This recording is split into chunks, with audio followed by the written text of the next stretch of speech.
jawabnya.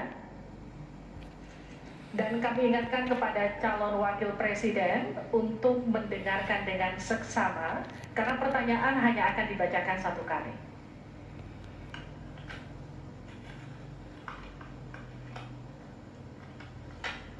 Pertanyaan untuk calon wakil presiden nomor urut 3, Bapak Mahfud MD, terkait ekonomi kerakyatan dan digital.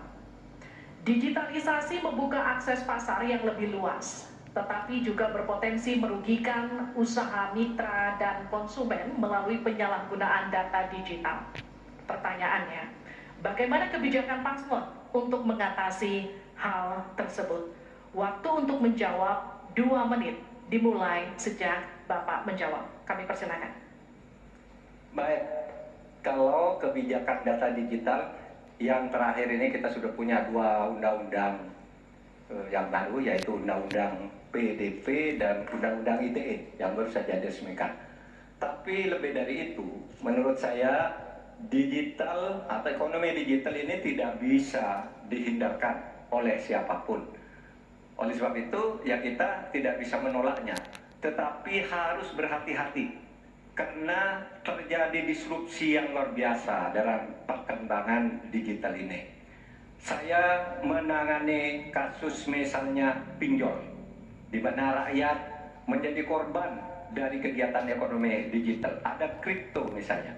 Kasus pinjol itu sendiri sungguh sangat problematik. Kenapa? Karena dia dibuat secara hukum perdata melalui gadget. Rakyat yang tidak tahu langsung bilang, kamu mau pinjam uang sekian? Yes.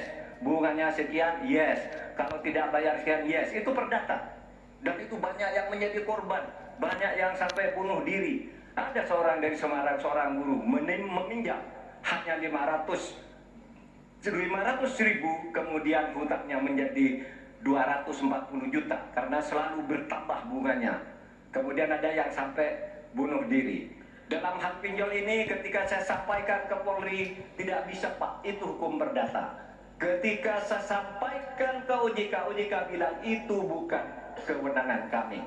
Itu bukan kewenangan kami karena mereka ilegal, tidak terdaftar.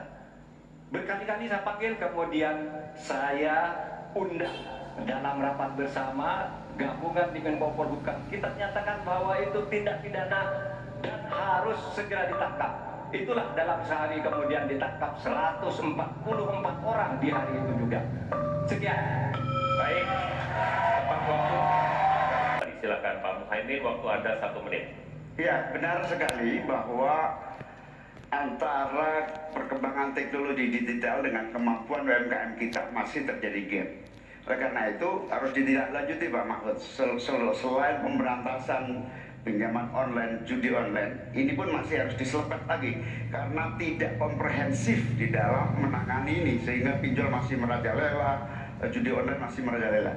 Yang lebih penting dari itu Pak Mahfud, bahwa sebetulnya kemampuan untuk masuk pada dunia digital membutuhkan bantuan dari pemerintah untuk turun tangan. Menangani apa? Mulai dari literasi digital untuk UMKM, yang kedua membantu push pemasaran bagi keberlangsungan UMKM menghadapi persaingan yang sangat ketat.